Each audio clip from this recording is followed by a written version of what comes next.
కరీంనగర్, ఆదిలాబాద్, నిజామాబాద్, మెదక్ జిల్లాల బీజేపీ అభ్యర్థి విద్యావేత్త మల్క కొమ్రయ్యను ఆశీర్వదించండి. విద్యారంగంలోని టీచర్ల సమస్యలను చట్టసభలలో గట్టిగా పోరాడుతాం. మొదటి ప్రాధాన్యత ఓటు వేసి టీచర్స్ ఎమ్మెల్సీగా గెలిపించండి. ఇప్పటి వరకు కేంద్ర పన్నుల్లో రాష్ట్ర వాటాను 41% ఉండేది, దాన్ని 50% పెంచాలి అనేది డిమాండ్. ఈ డిమాండ్ ఎంతవరకు న్యాయం? వాస్తవంగా 41 కాదు, 42%. అంటే ఇది 14th ఫైనాన్స్ కమిషన్ 2015లో రిపోర్ట్ ఇచ్చే సమయానికి 32% ఉండే. వైవి రెడ్డి నాయకత్వంలోని 14th ఫైనాన్స్ కమిషన్ దీన్ని 42%కు పెంచింది. తర్వాత వచ్చిన 15th ఫైనాన్స్ కమిషన్ కూడా దీన్ని 42% దగ్గర పెడుతూ జమ్మూ కాశ్మీర్కు రాష్ట్ర హోదా తగ్గించారు కనుక జమ్మూ కాశ్మీర్కు 1% కేటాయించి మిగతాది 41%గా రాష్ట్రాలకు కేటాయించారు. సో అందువల్ల 32% నుంచి 42%కు ఉంది. ఇప్పుడు ముఖ్యమంత్రి రేవంత్ రెడ్డి దాన్ని మళ్ళీ పెంచబట్టున్నాడు. వాస్తవంగా రేవంత్ రెడ్డి కాదు, అసలు ఈ రాష్ట్రాల వాటా పెంచమని అడిగింది అప్పటి గుజరాత్ ముఖ్యమంత్రి నరేంద్ర మోడీ. సో గుజరాత్ 32%గా ఉన్న రోజుల్లోనే నరేంద్ర మోడీ గుజరాత్ ముఖ్యమంత్రిగా పదే డిమాండ్ చేసింది 50% చేయండి అని. కానీ ఇంట్రెస్టింగ్ ఏంటంటే ఆయన ప్రైమ్ మినిస్టర్ అయ్యాక కొంతకాలానికి finance commission 14th finance commission నివేదిక సమర్పించింది. 14th ఫైనాన్స్ కమిషన్ 32% నుంచి 42%కు చెయ్యాలి అనే రిపోర్ట్ రికమెండ్ చేస్తుందని తెలిసి ప్రైమ్ మినిస్టర్ ప్రెషరైజ్ చేశాడు, లేదు మీరు పెంచకండి అని. అంటే ఏ ప్రధానమంత్రి అయితే గుజరాత్ ముఖ్యమంత్రిగా పెంచాలని డిమాండ్ చేశాడు, ఆయనే ప్రైమ్ మినిస్టర్గా మళ్ళీ కుర్చీలో కూర్చున్నాక పెంచకూడదు అన్నాడు. చూడండి ఎంత డయామెట్రికల్ అపోజిట్ ఉంటుంది. ఇదేదో ఆరోపణ కాదు, ఇది అల్ జజీరా ఛానల్లోనూ ఇతర టీవీ ఛానల్లో కూడా రిపోర్ట్ అయింది. అప్పటి నీతి ఆయోగ్ CEO తొందరలో అనేశాడు ఇది. ఆయన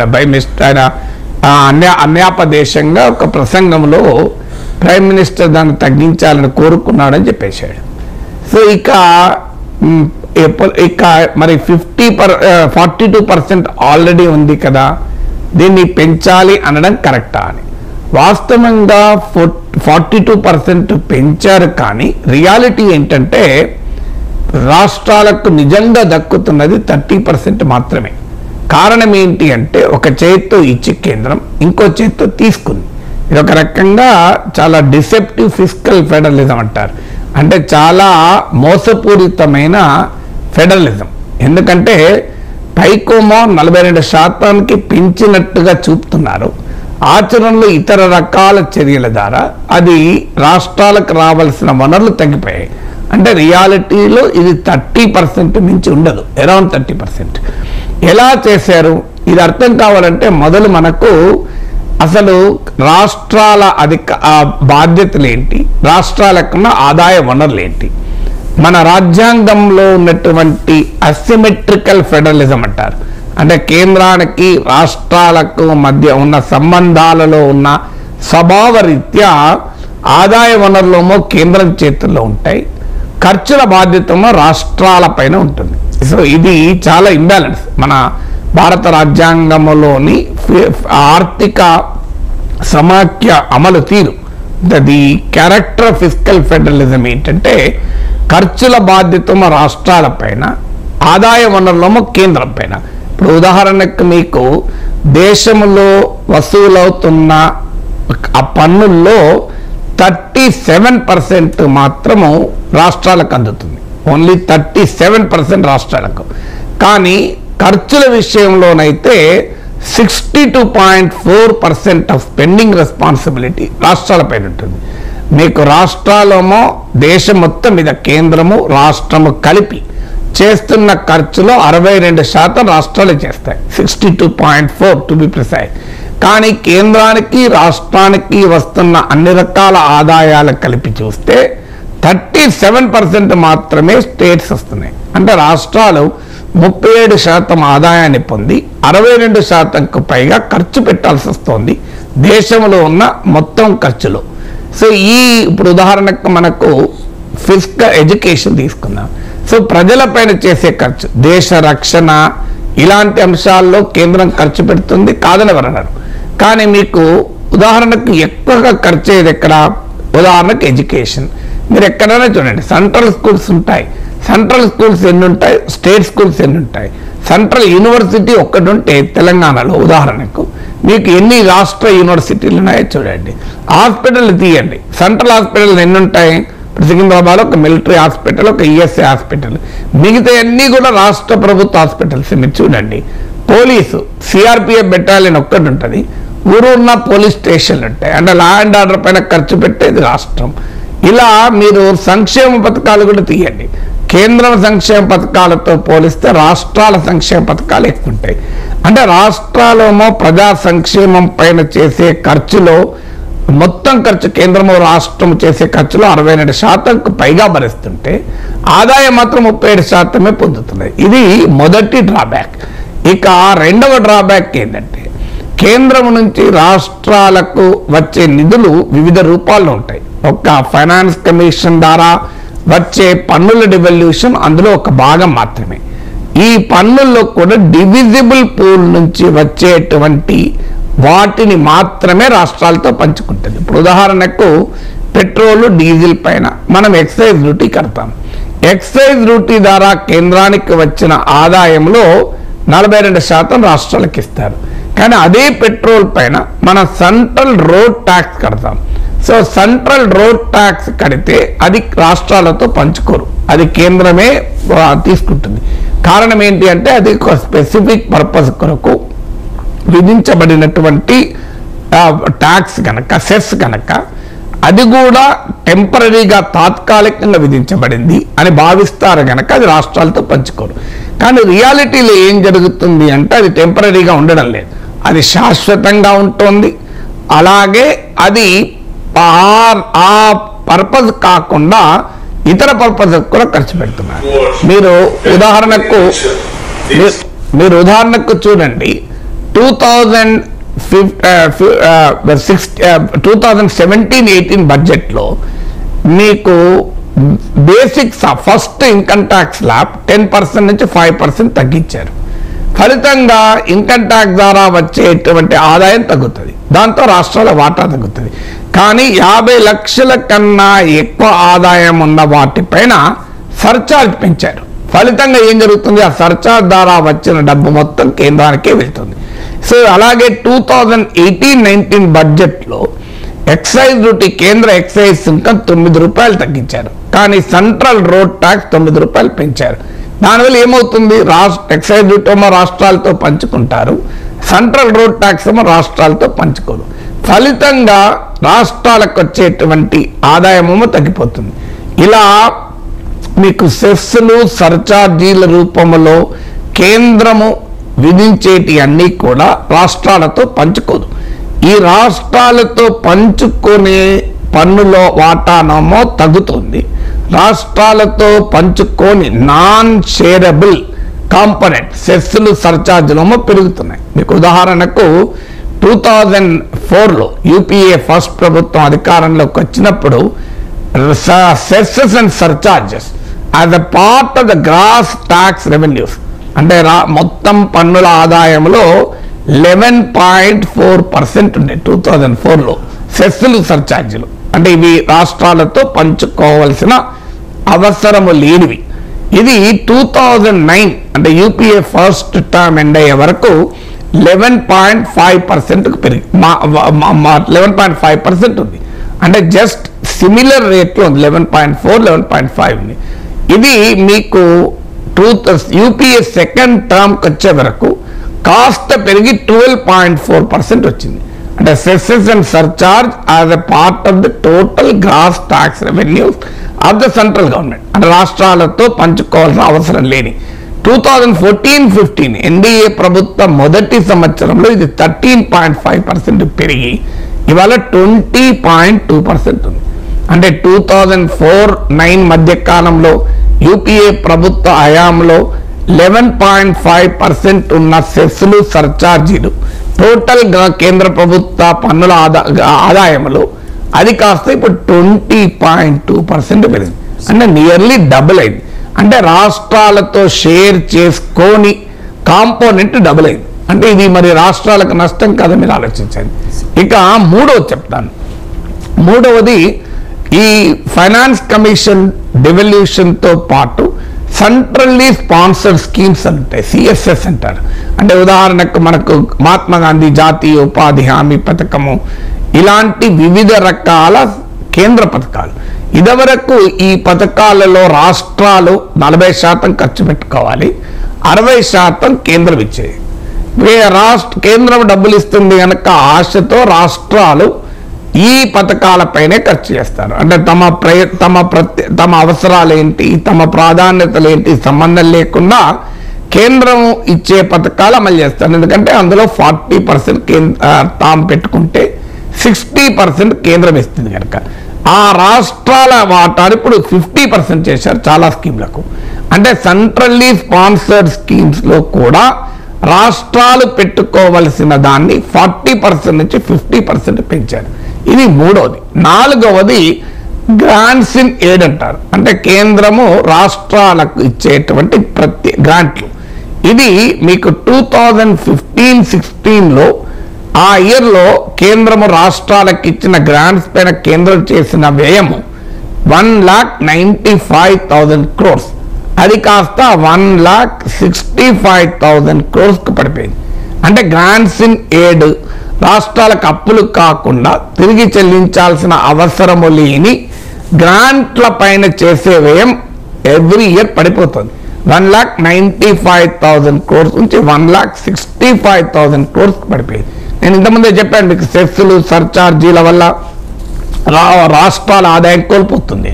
మీకు 2015-16 నుంచి 2018-19 మధ్య కాలంలోనే ఈ సెస్సులు సర్చార్జీలు పెరగడం వల్ల రాష్ట్రాలు కోల్పోయిన ఆదాయము 5,26,747 crores, 5,26,747 కోట్లు.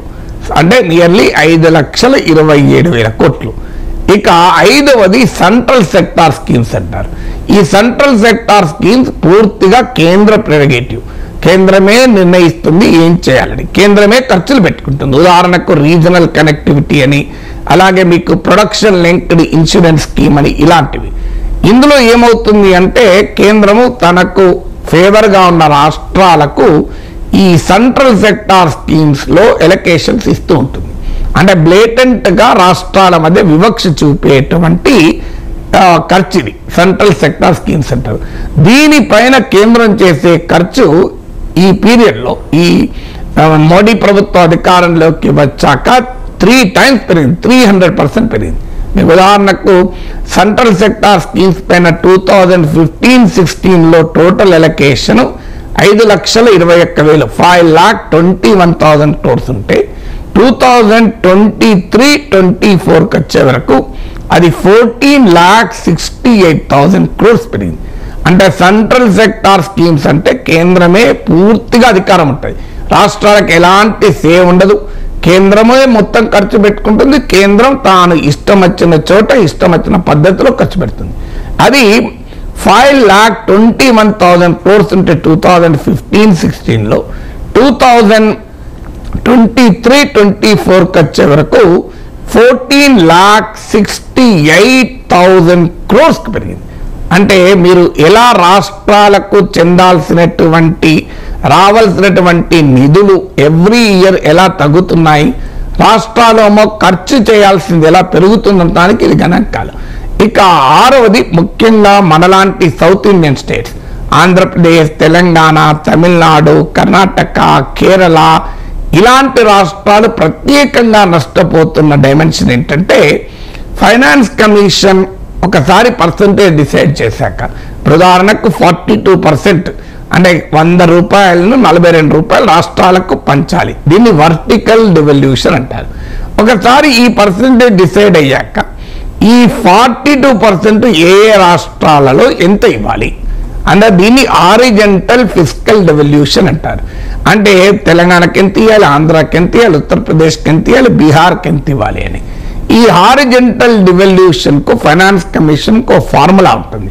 ఉదాహరణకు ఇన్కమ్ డిస్టెన్స్ ఫార్ములా అని, రెవెన్యూస్ డెఫిసిట్ ఎంత ఉంది అని, పాపులేషన్ ఎంత ఉంది, పావర్టీ ఎంత ఉంది. సో ఫిజికల్ డిస్టెన్స్ అంటే ఒక రాష్ట్రానికి ఉండే ఖర్చుల అవసరాలు ఏంటి, ఆ రాష్ట్రానికి ఉన్న ఆదాయ సమీకరణ శక్తి ఏంటి అని, దీన్ని ఇన్కమ్ డిస్టెన్స్ అంటారు. సో ఇలా వివిధ అంశాలతో కూడిన ఫార్ములా ద్వారా హారిజెంటల్ ఫిజికల్ డెవల్యూషన్ డిసైడ్ అవుతుంది. అంటే ఈ 42%లో ఏ రాష్ట్రానికి ఎంత రావాలి, ఒక జమ్మూ కాశ్మీర్కి మాత్రం 1%, మిగతా 41%. ఇక్కడ జరుగుతున్నది ఏంటంటే 1971 సెన్సస్ ఆధారంగా 14th ఫైనాన్స్ కమిషన్ వరకు కూడా పాపులేషన్ అనేది ఒక ప్రధానమైన అంశం. అంటే ఏ రాష్ట్రానికి ఎంత రావాలి అనే విషయంలో జనాభా ఒక కీలకం. సమస్య ఏమొచ్చిందంటే 71 సెన్సస్ తర్వాత కేంద్ర ప్రభుత్వం కుటుంబ నియంత్రణ కార్యక్రమాన్ని చేపట్టింది. మనందరికీ తెలుసు, ఇందిరాగాంధీ హయాంలో ఎమర్జెన్సీలో మొదలైన ఈ కార్యక్రమం కాస్త దేశమంతటా కూడా బలంగా జనాభా నియంత్రణ కార్యక్రమం చేపట్టారు. అన్ఫార్చునేట్లీ ఏం జరిగిందంటే యూపీ, బీహార్, రాజస్థాన్, మధ్యప్రదేశ్ లాంటి బీమారు స్టేట్స్ ఏమో పాపులేషన్ కంట్రోల్ చేసుకోలేదు, తమ ఫెర్టిలిటీ రేట్ కంట్రోల్ చేసుకోలేదు. సౌత్ ఇండియన్ స్టేట్స్ అయిన తమిళనాడు, కేరళ, ఆంధ్ర, తెలంగాణ, కర్ణాటక లాంటి రాష్ట్రాలు, అఫ్కోర్స్ ఇతర కొన్ని రాష్ట్రాలు మాత్రం పాపులేషన్ కంట్రోల్ చేశాయి. అప్పుడు ఈ రాష్ట్రాలు అడిగింది ఏంటంటే, మీరు పాపులేషన్ ఆధారంగా రాష్ట్రాలకు వనరులు ఇస్తారు, మరి మేము పాపులేషన్ తగ్గించాలన్న ఒక నేషనల్ ఆబ్జెక్టివ్ను అమలు చేసినందుకు మమ్మల్ని నష్టం చేయడం ఎలా, పనిష్ ఎలా చేస్తారని ఈ రాష్ట్రాలు రైజ్ చేశాయి. అప్పుడు ఫైనాన్స్ కమిషన్ చెప్పింది ఏంటంటే 71 సెన్సస్ ఆధారంగా ఉన్న పాపులేషన్ లెక్కలే తీసుకుంటాము, తర్వాత జనాభా లెక్కలు పరిగణలోకి తీసుకోము అని చేపట్టారు.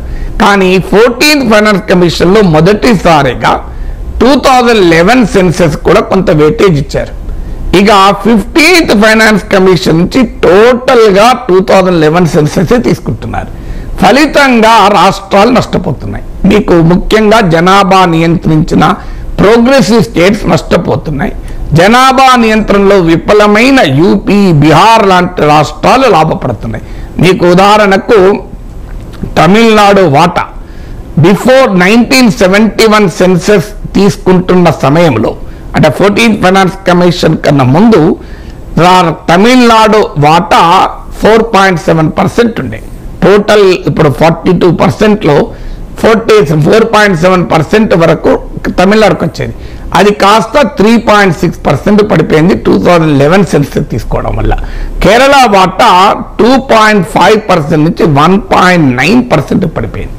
సో ఇలా సౌత్ ఇండియన్ స్టేట్స్ ముఖ్యంగా అవి నష్టపోతూ వస్తున్నాయి ఈ 2011 సెన్సస్ను ప్రాతిపదికగా తీసుకోవడం వల్ల. అంటే ఓవరాల్గానే నేను ఇంతదాకా చెప్పిన గణాంకాలను బట్టి రాష్ట్రాలకు రావలసిన ఆదాయాలేమో తగ్గించిపోతుంది కేంద్రం. పైగా ఈ పాపులేషన్ అనే డైమెన్షన్ వల్ల మరింతగా south Indian states, progressive states నష్టపోతున్నాయి. ఇక ఇంకొక ముఖ్యమైన అంశం ఏంటంటే, బ్యాక్వర్డ్ స్టేట్స్కు కేంద్రము సహకారాన్ని ఇస్తుంది, ఇవ్వాలి కూడా. ఎందుకంటే అడ్వాన్స్ స్టేట్స్ కన్నా బ్యాక్వర్డ్ స్టేట్స్కి ఇవ్వాలి. కానీ ఏం జరుగుతోంది, మీకు చంద్రబాబు నాయుడు ఉమ్మడి రాష్ట్ర ముఖ్యమంత్రిగా ఉన్నప్పుడు రైజ్ చేశాడు, మేము అభివృద్ధి చేసినందుకు మమ్మల్ని శిక్షిస్తారా, మేము మెరుగైన ఆర్థిక పర్ఫార్మెన్స్ చూపినందుకు మమ్మల్ని శిక్షిస్తారా అని. ఇప్పుడు ఇదొక ఛాలెంజ్. అంటే పని చేసిన వారికి ఇన్సెంటివ్ ఇవ్వాలా, వెనుకబడిన వారికి సహకారం ఇవ్వాలా? వెనుకబడిన వారికి సహకారం ఇవ్వచ్చు, కానీ దానివల్ల వాళ్ళు ఏమైనా బాగుపడుతున్నారా అంటే మీరు 1981 నుంచి 40 ఇయర్స్ లెక్కలు తీయండి. 40 సంవత్సరాల కింద backward states UP, Bihar, Madhya Pradesh ఈ రాష్ట్రాల టోటల్ వాళ్ళ పరిస్థితి ఏంటి? అది part of the nation GDP, దేశ సంపదలో వాటి వాటా ఎంత, లేదు పర్ క్యాపిటల్ ఇన్కమ్, ఇంకా ముఖ్యంగా మాకు అర్థమైందని తలసరి ఆదాయం తీసుకోండి. మీకు యూపీ తలసరి ఆదాయానికి, ఇండియా తలసరి ఆదాయానికి, బీహార్ తలసరి పర్ క్యాపిటల్ ఇన్కమ్కు, ఇండియా పర్ క్యాపిటల్ ఇన్కమ్కు 1981లో పోల్చండి, మీరు ఇప్పుడు పోల్చండి. ఇంట్రెస్టింగ్ ఏంటంటే సగానికి సగం పడిపోయింది. అంటే అర్థం ఏంటి మరి అంటే, బ్యాక్వర్డ్ స్టేట్స్ కేంద్రము అదనంగా నిధులు ఇస్తున్న కొద్దీ 40 ఏళ్ళుగా ఆ నిధులు మింగేసి కరప్ట్, ఇన్ఎఫిషియంట్ అడ్మినిస్ట్రేషన్ ద్వారా, ఒక కరప్ట్ పొలిటికల్ కల్చర్ ద్వారా అవి ప్రజలకు అందడం లేదు. మరి ఈ ప్రోగ్రెసివ్ స్టేట్స్, అడ్వాన్స్ స్టేట్స్, ఇప్పుడు మళ్ళీ సౌత్ ఇండియన్ స్టేట్స్ ఏమో కేంద్రం నుంచి నిధులు రాకపోయినా కూడా ఇవి అభివృద్ధి అవుతున్నాయి.